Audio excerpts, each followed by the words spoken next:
That's not Alright, I'm looking for 5th graders that are ready. You don't need your Chromebooks like I said yesterday, but you will need a pencil.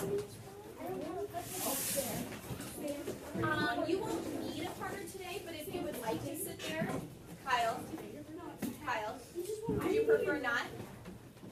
If it's not something you want and it's making you feel uncomfortable, then we can talk through it. Would you prefer that you have that spot open?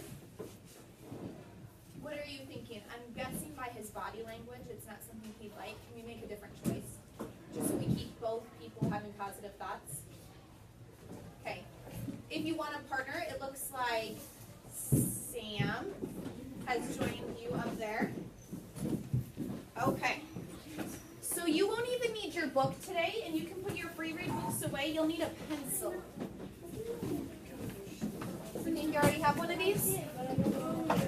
Remember I handed you a hot pink one Monday and we didn't end up needing it? You will need a pencil. Please, can you put your free read book, please?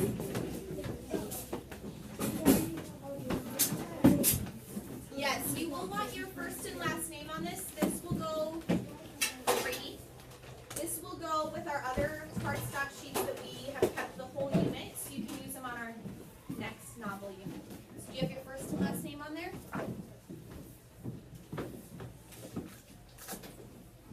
And I am videotaping myself today, so it's in the back. You don't have to worry about it. It's not taping.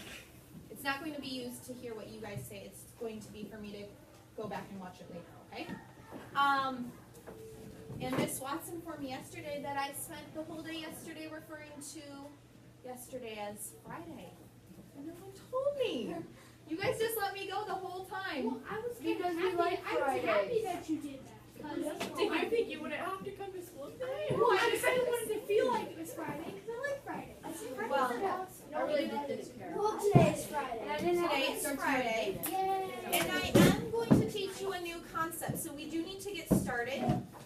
So we don't have to have homework over the weekend. That's in my lesson plans to not have homework, but it'll depend on how well we work and listen. So we have learned, who can name my other 3 handouts we have, reading strategies we've done this unit. Name one of them, Kyle. The message, which is when you see, what is that called? The theme. We've done a lot with theme. Okay, so we have, I think it's green, a green theme handout. Another one, Charlie. We've done free response. Carter. We have done red, yellow, green questions. You're right. We don't even have a handout on that, do we? Okay, I should probably get a handout. Sophia? We have the jot dots, which is brown. And I think are we missing one? That's it.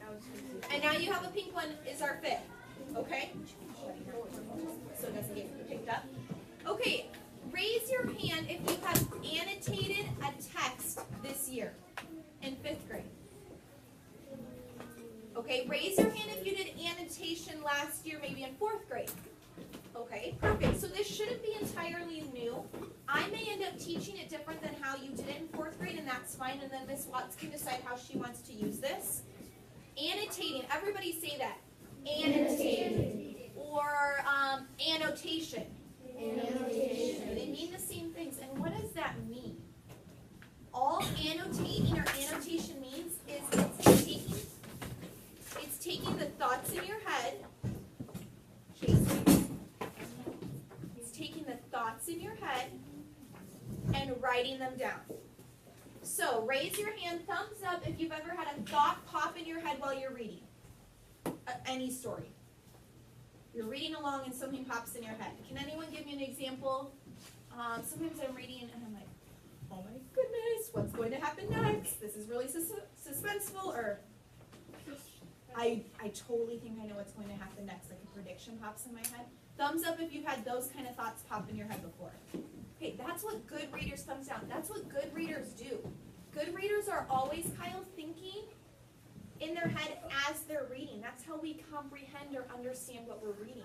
So we're going to learn today some special codes and symbols we can use so we're not writing in complete sentences. The thoughts that pop in our head. Okay, so this is not going to be a writing assignment. We're only going to use codes and symbols. So that's awesome, right?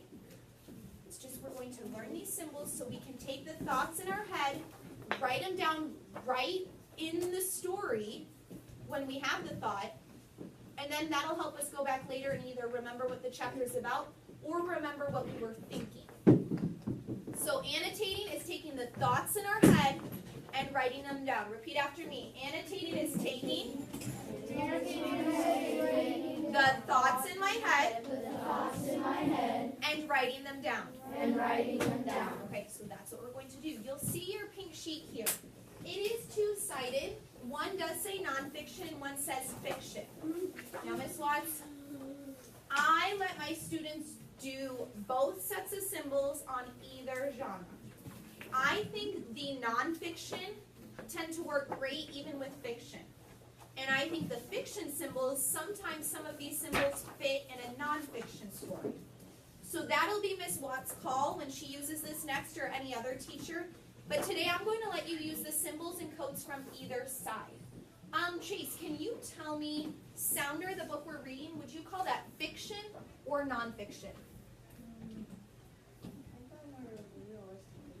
Realistic fiction, I would agree. Thumbs up, would you guys agree? This story could happen. No one has said, the author hasn't said that this is a true story, so we know it's fiction. He probably made it up, but realistic fiction. So it is fiction. So let's start it on the fiction side here. If you're reading along, let's say this first one, you kind of have to be rereading. You have to have already read it. What's FP, Brady? What's FP? Favorite part? Favorite part. So if you go back and reread chapter 7 in Sounder, Brady, he could write FP when he gets to his favorite part. If that thought pops in his head like, oh yeah, I loved when he described the blood gushing down his hand after the pipe hit it and the skin hanging off his finger. If that's Brady's favorite part when he's rereading chapter 7, he's going to write what? FP, right in the text. Where would we write it? Good question. Because do we write in our textbooks? No. Or books? No. So, when we annotate, I always photocopy either the textbook or the book. So I started copying chapter 8 right here for us to practice on today. So you will be able to write right on the text. Good question. Okay, real quick, let's keep going. C. Everybody, what's C? Characters. So we know good readers need to understand who's in the story or the chapter. Every time a new character comes up, you could just jot a C in the side columns. How about SET? What's that stand for? Setting. Does the setting change in the book we're reading? Yes. Who can give me some of the different settings we've had in this book? Grant. The house. The house. It takes place at his house. Christopher. The cabin. At the cabin or the house. Yeah. At the jail. Tell me your name. Is it Audra? Audrey. Somebody new. Yeah, Ryan. At the quarry, all the different quarries. One more. At the teacher's house. Okay, so every time we might end up in a new setting, we could draw SET to remember a setting change. PR. When would you write PR? Or what is PR? Everybody? Problem. Chapter 7. Was there a problem in chapter 7? Yes. What was it? The guy threw iron at his hand. Yeah, the guy threw the iron. That was a problem. Probably the big problem in chapter 7. So Brady wants to remember that. Right? So he's going to write PR on the side. S. Solution. So where would we have written S in chapter 7? When is that problem solved?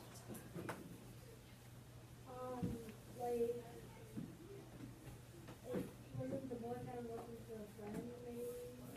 He was. The problem was he was cut really bad on his hand. So how was that problem solved? The teacher helped him.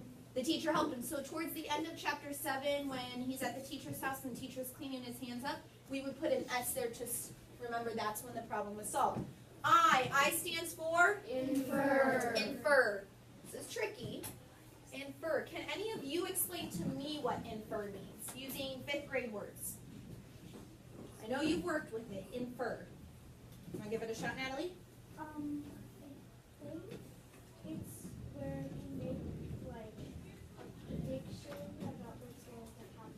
Sometimes it's a prediction. Who wants to add to that? Grant? It's taking what you know and what you already know from the book and putting them together. Takes what you know from the book and what you know just in your head, all the other things you know, and making a good guess. That's an inference.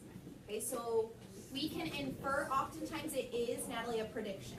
Okay, so if you are inferring something, you think you know what's going on based on what we've already read in the story, write a capital I, make an inference. When would you write a heart? A heart means? Feelings. Feelings. Okay, so if you look down below, there are some more feelings written out, like 2 exclamations could be the feeling of surprise or a really interesting part.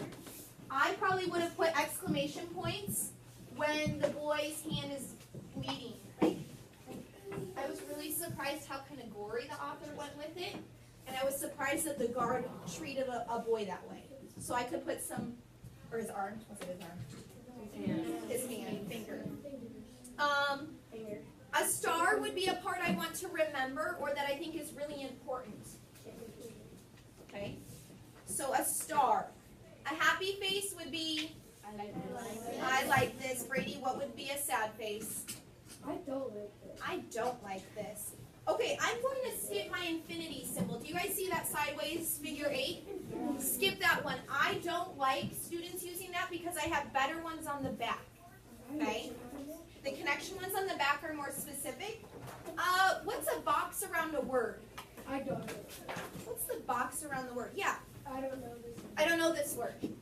Good readers point out to their brains when they don't know a word, so we can either ask a teacher, ask a neighbor, look it up. Sometimes we can make a good guess about what it means, but good readers are making note of when they don't know or understand the word usage. And a little thought bubble can mean what? I'm confused. Some of you, I know, have been confused because you've struggled at the questions afterwards. So maybe noting that would help me as a teacher know where I have to go back the next day and spend more time on that section. Okay, let's flip it over. You're doing a good job. We have a lot that we have to learn before we can use this reading comprehension strategy. Chase, are you with me? Chase, can you tell me what TS would mean? Text to self. So these first 3, if you want a number, put a number 1 by TS. Put a number 1 by TS. Put a number 2 by TT. And put a number 3 by TW. Those 3 right there are 3 different kinds of connections you can make. That's why I don't use the infinity, the symbol, because this is more specific. So text to self. Let's read those 3 bullet points together. I want to hear everybody. Ready? Starting with the sentence above it. The text reminds me of something in my own life. Something I've experienced, somewhere I've been, someone I know. Off the top of your head, can anyone make a text-to-self connection with any part of this book? Any part of this book that you may have had a thought in your head like, that's happened to me, or I've experienced that before, or I've felt like that before. Any text-to-self connection. Be thinking, okay? Because I want to hear from you today. Any text-to-self. Chase? Okay, so he has a dog, so he can make that comparison and compare what it's like. He knows what it's like to have a dog. You don't have a hunting dog, but he can make that connection. He knows that strong feeling the boy has with his dog. Right, hands down. Text to self. Reader, are you with me? I know it's Friday. Okay, hang with me. We have 11 minutes. Right? So, text to self is the one that most students like to use the most. Okay, because it's easy. You guys know what you've experienced in life and how to make connections. So let's go to TT. What is a TT? Let's read it together. The text reminds me Of something else I've